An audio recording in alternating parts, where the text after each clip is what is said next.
ويل للمطففين الذين إذا اكتالوا على الناس يستوفون وإذا كالوهم أو وزنوهم يخسرون ألا يظن أولئك أنهم مبعوثون ليوم عظيم يوم يقوم الناس لرب العالمين كلا إن كتاب الفجار لفي سجين وما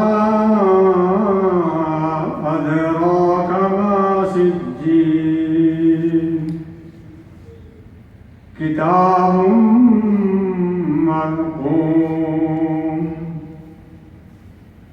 ويل يومئذ للمكذبين الذين يكذبون بيوم الدين وما يكذب به إلا كل معتد نثيم إذا تتلى عليه آياتنا قال أساطير الأولين كلا بل ران على قلوبهم ما كانوا يكسبون صدق اللہ العظیم۔ یہ 30ویں پارے کی بہت مشہور صورت ہے سورہ تطفیف۔ اس کے دو نام ہیں، تطفیف بھی نام ہے اور مطففین بھی نام ہے۔ تطفیف کے معنی ہوتے ہیں عربی زبان میں بہت کم نفع کی چیز کو اپنے لیے بچا لینا۔ اردو زبان میں بہت اچھا لفظ ہے اس کے لیے ڈنڈی مارنا۔ ڈنڈی مارنے میں دنیا لگی ہوئی ہے سب۔ اور تطفیف خاص طور پر ناپ تول اور اس طرح کی چیزوں کے لیے معاشی چیزوں کے لیے بولا جاتا ہے۔ ناپ تول میں کمی کریں، دینے کے پیمانے اور ہوں، لینے کے پیمانے اور ہوں، اس کا نام تطفیف۔ البتہ لغت کے ماہرین نے کہا ہے کہ تطفیف کو ناپ تول سے محدود کرنا صحیح نہیں، بلکہ زندگی کے ہر معاملے میں انسان تطفیف میں مبتلا رہتا ہے۔ آپ کم تولیں یہ بھی تطفیف ہے، ماں کا حق ماریں یہ بھی تطفیف ہے، اپنی ڈیوٹی میں کمی کریں یہ بھی تطفیف ہے۔ جو اوقات کسی کو دیے ہیں، جو امانت کسی کو دی ہے، جو امانت کا عائد کیا ہے، جو اعتماد کسی کو دیا ہے، اس میں کمی کرنا فرائض میں یا حقوق میں کسی طرح کے بھی ہو، اس کا نام تطفیف ہے۔ امام مالک رحمۃ اللہ علیہ نے لکھا ہے لِكُلِّ شَيْءٍ وَفَاءٌ وَتَطْفِيفٌ، ہر چیز میں، زندگی کی ہر چیز میں پورا حق ادا کرنا بھی ہے، پورا دینا بھی ہے، اور تطفیف بھی موجود ہے۔ تو کوئی زندگی کا معاملہ ایسا نہیں ہے جس میں تطفیف اور پورا دینا نہ ہو۔ آپ نے ایک مزدور رکھا، 8 گھنٹے کی ڈیوٹی اسے بتائی، اب وہ آنکھ بچا کے 6 گھنٹے کام کر رہا ہے، تطفیف ہے۔ ایک مرتبہ ایک شخص نماز پڑھ رہا تھا، جلدی جلدی اس نے رکوع کیا، جلدی جلدی سجدہ کیا، وہ نماز پوری طرح یاد تھی اسے، مکمل نماز یاد تھی، بہت تیزی سے پڑھ لی اسے۔ تو حضرت عمر رضی اللہ تعالیٰ عنہ دیکھ رہے تھے، کہنے لگے لقد تففت فی حق اللہ، اللہ کے بندے تو نے تو اللہ کے ساتھ ڈنڈی ماری کی، اللہ کے حق میں تطفیف کر دی، کم از کم اس میں تو نہ کرتا۔ نماز میں چوری بھی ہوتی ہے اور نماز میں تطفیف بھی ہوتی ہے، اس طرح ہر حق میں، ہر فرض میں تطفیف ہوتی ہے۔ ایک بات یاد رکھیے کہ پوری دنیا میں انسانوں کے معاشرے میں فرض اور حق، ان دونوں میں اعتدال ہو، توازن ہو، سماج ٹھیک رہے، حق میں اور فرض میں۔ اور جب ان میں توازن نہیں رہتا، اعتدال نہیں رہتا، تو تباہی آ جاتی ہے۔ اس وقت پوری دنیا تطفیف میں مبتلا ہے، ہر قوم، ہر نسل، ہر ملک، ہر معاشرہ، ہر کمیونٹی تطفیف میں مبتلا ہے۔ حل یہ ہے کہ مدرسوں کے معلمین بھی اس میں مبتلا ہیں، وہ پورا وقت جس کام کے لیے انہوں نے دیا ہے اس کام میں صرف نہیں کر پا رہے ہیں، تطفیف ہو جاتی ہے اسے بھی۔ تو اللہ تعالیٰ نے کہا ویل للمطففین، ہلاکت ہے، تباہی ہے، بربادی ہے مطففین کی۔ اور آپ اس وقت جو دنیا میں تباہی، بربادی، ظلم، زیادتی، حق ماری، بے اعتدالی، بے توازنی، کیا کیا نہیں دیکھ رہے، انسانوں کا معاشرہ نہیں مان رہا۔ وجہ کیا ہے؟ وہی تطفیف ہے۔ اس تطفیف میں مبتلا ہے ساری دنیا مبتلا ہے۔ ویل للمطففین الذین اذا اکتالوا علی الناس یستوفون، جب لوگوں پر دباؤ ڈال کر اور ان سے پورا لے لیا جاتا ہے، جب لینے کا وقت ہوتا ہے تو پورا ان سے لیتے ہیں، علی الناس سے، لوگوں پر دباؤ ڈال کر۔ جو سپر پاور ہے اسے یہ حق ہے کہ جتنا چاہے تطفیف کرے۔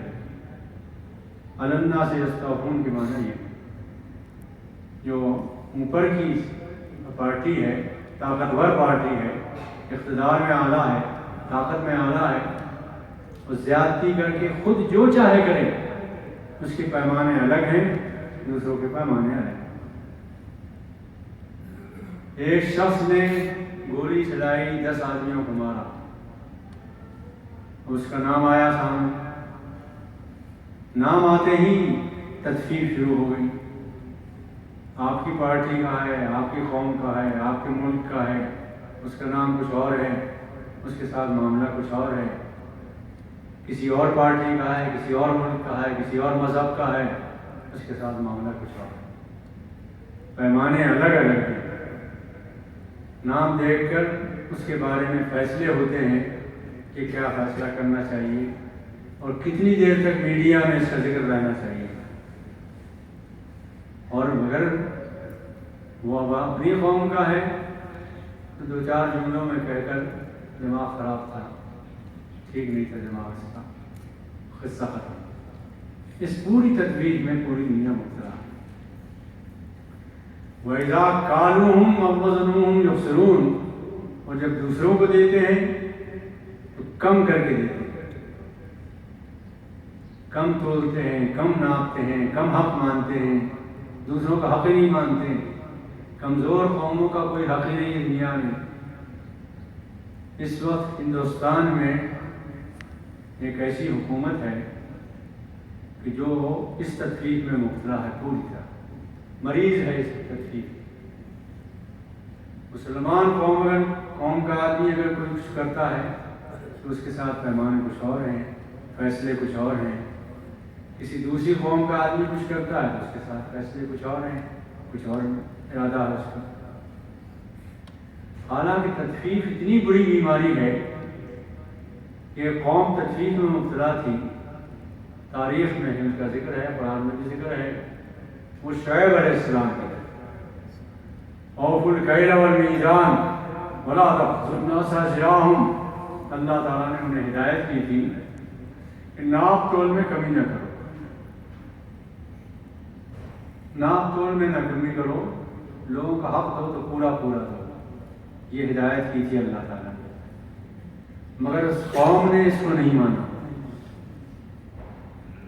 اور کہنے لگی کہ اے شعیب تمہارا یہ دین عجیب ہے، تم اپنی نمازیں پڑھتے رہو، روزے رکھتے رہو، کون منع کر رہا، لیکن معاشیات کا جہاں تک تعلق ہے، اقتصادیات کا جہاں تک تعلق ہے، یہ تو انسانوں کے اپنے اختیار کی چیز ہے، وہ خود کما رہے ہیں، سمیٹ رہے ہیں ڈیوٹی میں، اپنے نئے نئے انداز سوچ رہے ہیں تجارت کے، کاروبار کے، تو اصلات کا تعمر کا نظر کا مایاب تو آبا ہونا، کیا تیری نماز یہ بھی حکم دیتی ہے کہ ہم اپنی معاش میں، اپنے کاروبار میں، اپنے مال میں بھی اپنا ارادہ اور اپنا مسلک اور اپنی تنظیم نہ چلائیں، اپنے ضابطے نہ نافذ کریں؟ وجہ یہ ہے کہ اسلام پوری زندگی کا دین ہے، وہ صرف نماز پڑھنا ہی نہیں سکھاتا، بلکہ نماز پڑھنے کے ساتھ ساتھ ایماندار بننا بھی سکھاتا، دیانتداری بھی سکھاتا۔ حد یہ ہے کہ سورہ آل عمران میں جنتیوں کی 5 علامتیں بتائی ہیں۔ پہلی علامت یہ ينفقون فی السراء والضراء، تنگی میں ہوں، سختی میں ہوں، غربت میں ہوں، مالداری میں ہوں، ہر حال میں اللہ کی راہ میں خرچ کرنے سے دلچسپی ہے انہیں، اللہ کی راہ میں بے دریغ خرچ کرتے ہیں، اور بے دریغ خرچ کرتے ہیں، اللہ بے دریغ دیتا ہے، بے حساب دیتا ہے۔ ایک مرتبہ ام سلمہ رضی اللہ تعالیٰ عنہ حساب لگا رہی تھی، رسول اللہ صلی اللہ علیہ وسلم نے پوچھا کیا حساب لگا رہی ہوں؟ کہا یہ حساب لگا رہی ہوں کہاں میں نے کتنا خرچ کیا، کس کو کتنا دیا، بہت نوازتی تھی غریبوں کو، بیواؤں کو، یتیموں کو۔ تو اللہ کے رسول نے کہا کیا حساب لگا رہی ہو؟ بے حساب دو، تمہیں اللہ بے حساب دے گا، اور تم حساب کرو گی تو اللہ بھی حساب کرنے لگے گا۔ تو اس وقت یہ قوم جو تھی شعیب علیہ السلام کی، یہ پیغمبر کو روک رہی تھی کہ دین کو اپنے محدود رکھو، مسجد تک، نماز تک۔ 5 علامتیں میں نے جنتیوں کی بتائی۔ پہلے بتایا ينفقون فی السراء والضراء، کہ خرچ کرتے ہیں بے دریغ، والکاظمین الغیظ، دوسری خوبی ان کی یہ ہوتی ہے کہ غصے کو پی جاتے ہیں۔ ساری برائیوں کی جڑ، سارے گناہوں کی جڑ، سارے جھگڑوں کی جڑ، سارے ظلم و فساد کی جڑ غصہ۔ غصہ کیسے پیدا ہوتا ہے؟ اپنی خدائی سے۔ ہر آدمی یہ سوچتا میں بھی خدا ہوں، انا سے، انا ہے، ایگو ہے، اسی سے غصہ پیدا ہوتا ہے۔ میں صدر ہوں اس مسجد کا، میری چلنی چاہیے، دوسرے لوگ کیوں چلا رہے ہیں؟ شورا کا ایک ممبر ہے، وہ کہتا ہے کہ بھائی میں اتنی اچھی بات بتا رہا ہوں، میری چلنی چاہیے، یہیں سے غصہ پیدا ہوتا ہے، میری چلے۔ گھروں میں وہ غصہ یہیں سے شروع ہوتا ہے، ساس کہتی میری چلے، بہو کہتی میری چلے، یہیں سے غصہ پیدا ہوتا ہے، یہیں سے خرابیاں پیدا ہوتی ہیں، جھگڑے پیدا ہوتے ہیں۔ تو سب سے بڑی نیکی یہ ہے کہ انسان غصہ پی جائے۔ یہ وہ گھونٹ ہے جو بہت کڑوا ہے لیکن بہت میٹھا، اس کی پینے کی جو ہمت رکھتا ہے وہ سماج کا سب سے بہتر کردار کا انسان ہے۔ اور نبی صلی اللہ علیہ وسلم کا حال یہ تھا کہ آپ غصہ پینے میں سب سے بڑے ماہر، تحمل مزاج میں بہت زیادہ، اور خوبی، اصل خوبی جو نبی صلی اللہ علیہ وسلم کی ہے، بنیادی خوبی، وہ تحمل ہے، برداشت۔ طواف میں ایک شخص چھرا لیے ہوئے ہے، قتل کرنا چاہتا ہے، ساتھ میں چکر لگا رہا ہے، موقع تلاش کر رہا ہے۔ نبی صلی اللہ علیہ وسلم نے اسے پکڑ لیا اور کہا کس ارادے سے آئے؟ کہا آپ کو کیسے معلوم ہو گیا؟ یہ راز تو کسی کو بھی نہیں معلوم، یقیناً آپ اللہ کے پیغمبر ہیں۔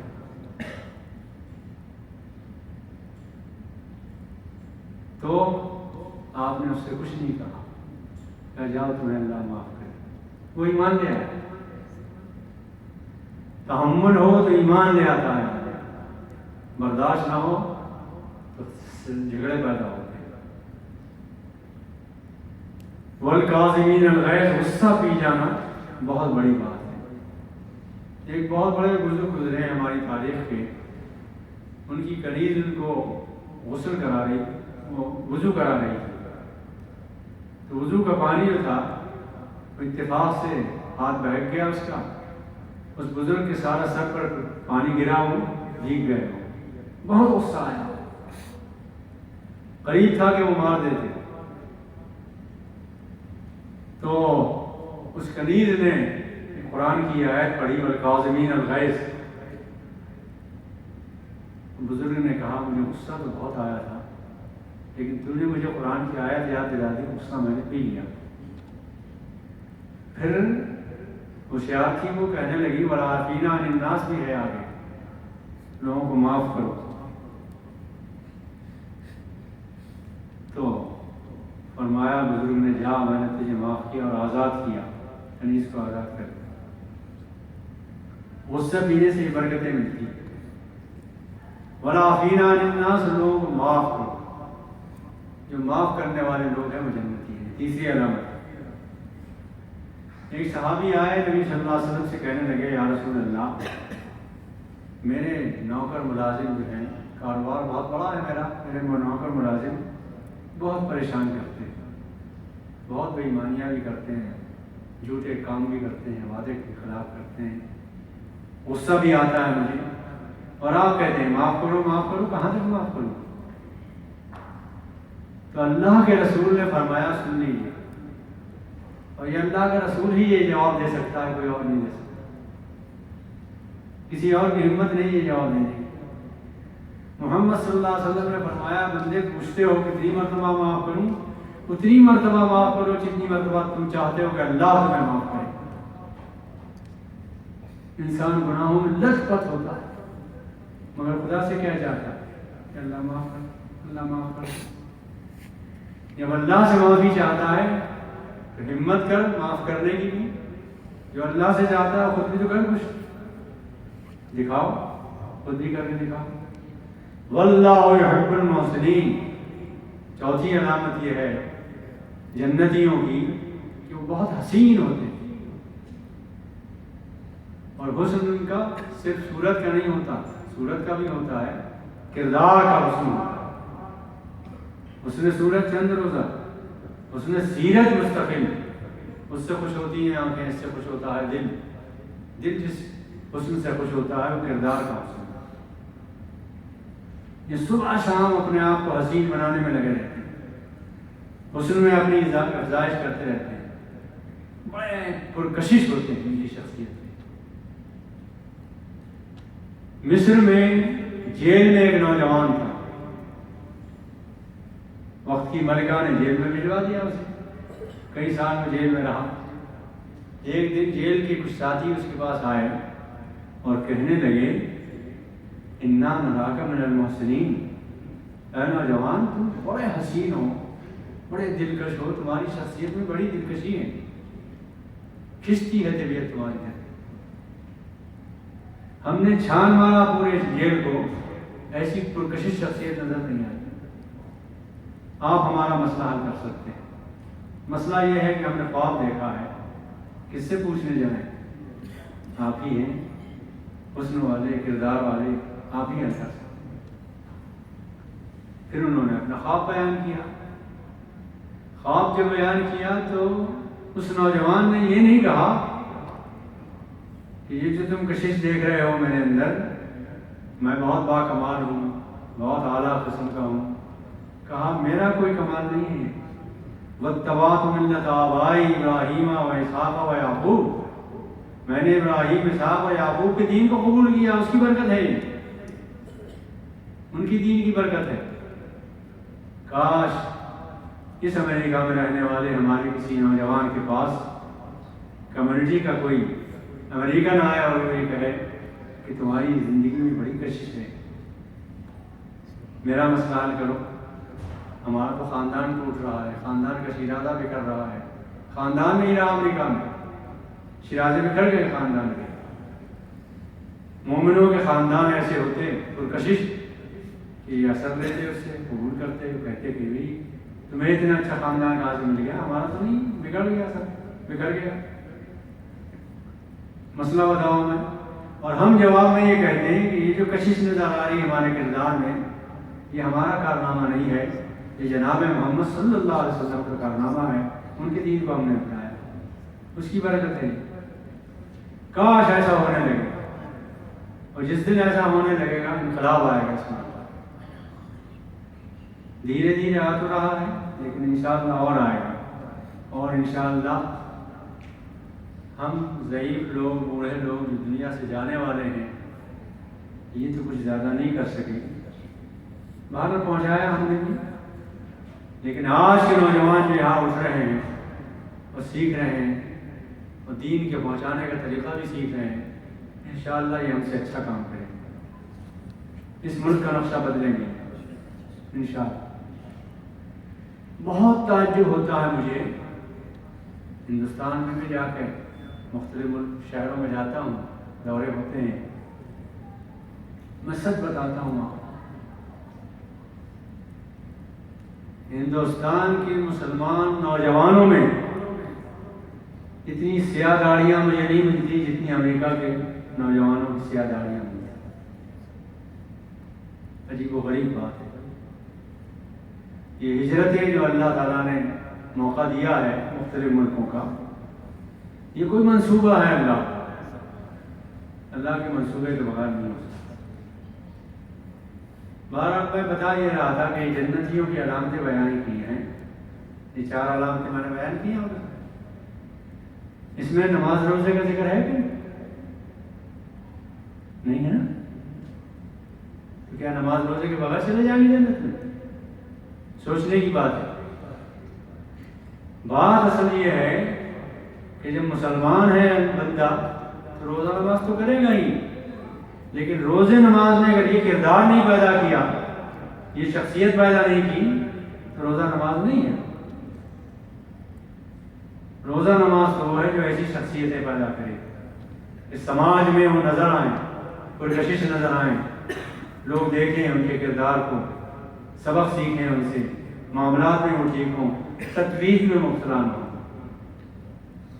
اس کا حق نہ ماریں، اس کا حق نہ ماریں، اس کا حق نہ ماریں، سب کا حق ادا کرنے والے، بیوی کا حق ادا کریں، اس لیے کہ اللہ کے رسول نے فرمایا تم میں سب سے اچھا مرد کون ہے؟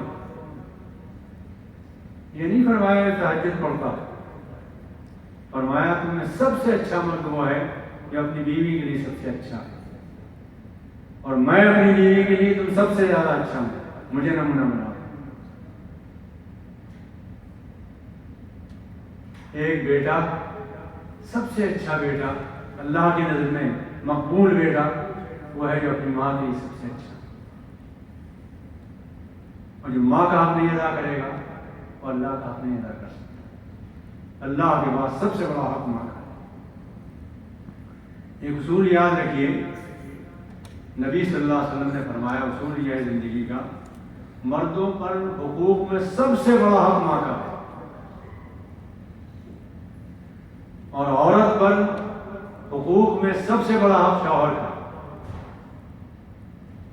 باپ مر جائے 3 دن سے زیادہ سوگ نہیں منا سکتی باپ کا، بھائی مر جائے سوگ 3 دن سے زیادہ نہیں منا سکتی، شوہر مر جائے 4 مہینے 10 دن سوگ منانا پڑے گا، اتنے دن صبر کرنا پڑے گا، غم منانا پڑے گا۔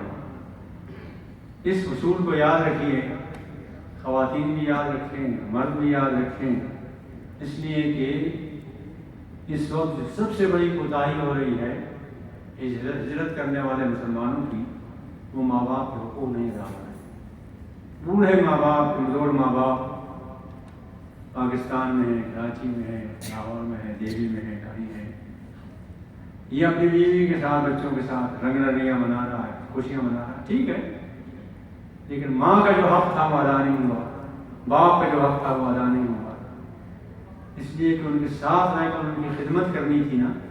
قرآن کا جو بیان ہے وَخْفِضْ لَهُمَا جَنَاحَ الذُّلِّ مِنَ الرَّحْمَةِ، اور اپنے بازو بچھائے رکھو ماں باپ کے لیے، رحمت کے ساتھ ترس کھاتے ہوئے، ان پر مہربانی کرتے ہوئے، رحمت کی نظر ڈالتے ہوئے۔ یہ تو جبھی ہوگا نا جب باپ کے ساتھ رہیں گے۔ ہم نے یہ موقع ہی نہیں دیا کہ بازو پیچھے رہیں اور اپنے ماں باپ کا احترام اور اکرام کریں، اس کا موقع ہی نہیں ہے۔ کم سے کم یہ کر سکتے ہیں کہ یہاں سے فون کرتے رہیں، کتابت کرتے رہیں، فون پر خیریت معلوم کرتے رہیں، ان کی ضروریاتیں پوری کرتے رہیں۔ اس میں اگر کوتاہی ہوئی تو پھر بات نہیں بنے گی۔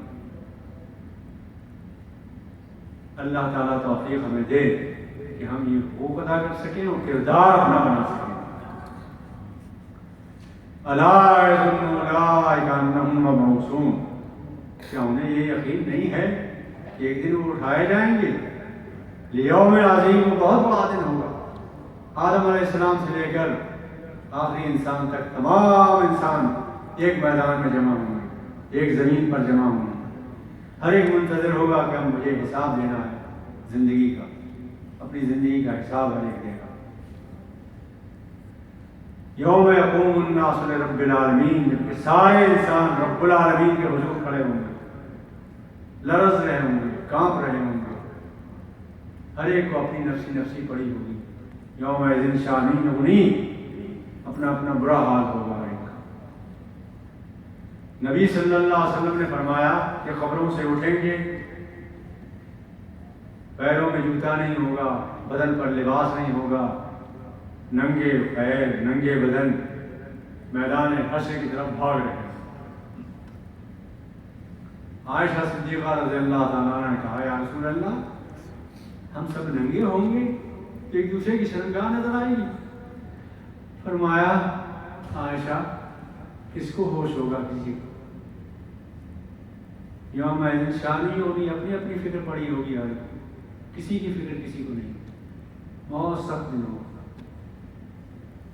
البتہ اگر آپ نے تطفیف سے اپنے آپ کو بچایا، کردار اپنا بنایا، اور یہ کردار جو قرآن پیش کر رہا ہے اس کی کوئی جھلک آپ کی زندگی میں آ گئی، تو پھر اللہ تعالیٰ آپ سے کہتا ہے لا يحزنهم الفزع الاکبر وتتلقاهم الملائکہ،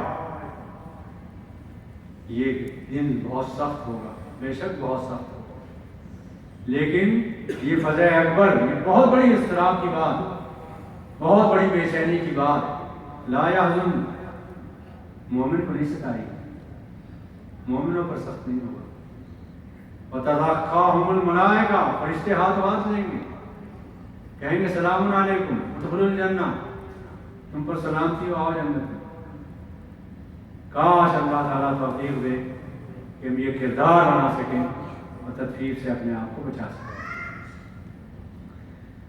ایک عقیدہ اللہ تعالیٰ نے ہمیں دیا تھا، اس کا نام آخرت کا عقیدہ تھا۔ اس وقت صورتحال یہ ہے عالم کی، آپ سفر کریں جہاز میں، کار میں، ریل میں، شاپنگ سینٹر میں جائیں، کچہری میں جائیں، دفتر میں جائیں، حکومت کے ایوانوں میں جائیں، کہیں بھی جائیں، انسانوں کی کمیونٹی جہاں بھی ہے، انسانوں کی بھیڑ جہاں بھی ہے، آپ وہاں چلے جائیں، آپ کو تذکرہ ملے گا روم کا، عراق کا، تذکرہ ملے گا شام کا، ہندوستان کا، گرانی کا، مہنگائی کا، ڈالر کی قیمت کا، یورو کا، برطانیہ کے الگ ہونے کا، اتحاد ختم ہونے کا، مختلف چرچے ملیں گے، ذکر ملے گا۔ ذکر اگر نہیں ملے گا تو صرف آخرت ہے، کسی مجلس میں نہیں، کوئی مجلس ایسی نہیں ہوگی جس میں یہ ذکر ہو رہا ہو کہ دوستوں بیٹھو سوچو ہم کیا کر رہے ہیں، ایک دن اللہ کو حساب دینا ہے، جواب دینا ہے، آخرت میں اللہ کے حضور کھڑے ہونا، یہ چرچا ہے کہیں؟ ہمارے گھروں میں بھی نہیں، کسی نے کہیں نہیں۔ اور جب ہمارے تذکرے میں نہیں ہے، ہمارے ذکر گھروں میں نہیں ہے، ہمیں اس امت کی کو اٹھایا اس لیے گیا تھا کہ یہ ذکر کریں لوگوں سے۔ نبوت کا 14 سال تھا مکے میں، نبی کو نبی بنائے گئے 4 سال ہوئے، صرف 4 سال میں یہ صورت نازل ہوئی، اما یتساءلون۔ یہ مکے کی گلی گلی، کوچے کوچے، دکان دکان، ایک ایک منزل میں، ایک ایک محفل میں کیا چرچا ہو رہا ہے؟ اما یتساءلون، کائن کے بارے میں سوال جواب ہے، ہر ایک یہی تذکرہ کر رہا کیا؟ عن النبأ العظیم، ایک بہت بڑی خبر ہے کہ مریں گے اور مرنے کے بعد اللہ کے حضور کھڑے ہوں گے۔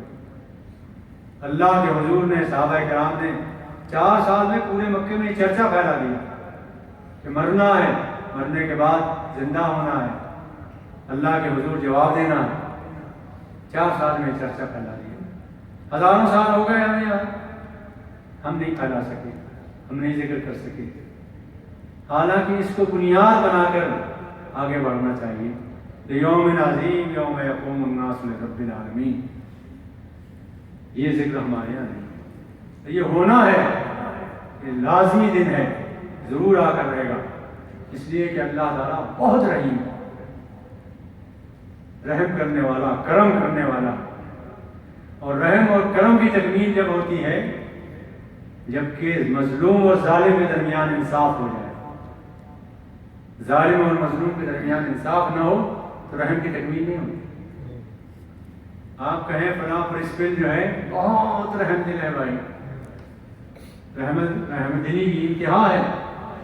کیا انتہا ہے صاحب؟ انتہا یہ ہے کہ اس کالج میں تو کوئی فیل ہی نہیں ہوتا، وہ بچہ جو دن رات پڑھتا ہی نہیں، کبھی کتاب کھولتا ہی نہیں، وہ بھی فرسٹ ڈویژن پاس ہو جاتا ہے۔ یہ رحم دلی نہیں ہے، یہ ظلم ہے۔ رحم دلی یہ ہے کہ عدل ہو، انصاف ہو، تب کام بنتا۔ اور اللہ کا تعارف کراؤں آپ سے، تیار ہیں آپ؟ حاضر ہیں نا؟ اللہ تعالیٰ کا تعارف کراتا ہوں، بہت رحیم ہے، بہت کریم ہے۔ غور کیا میں نے، 40 سال ہو گئے قرآن پر غور کرتے ہوئے، عجیب و غریب بات ہے،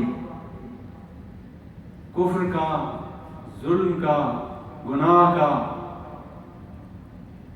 حساب کتاب جو ہوگا وہ عدل اور انصاف کی بنیاد پر ہوگا۔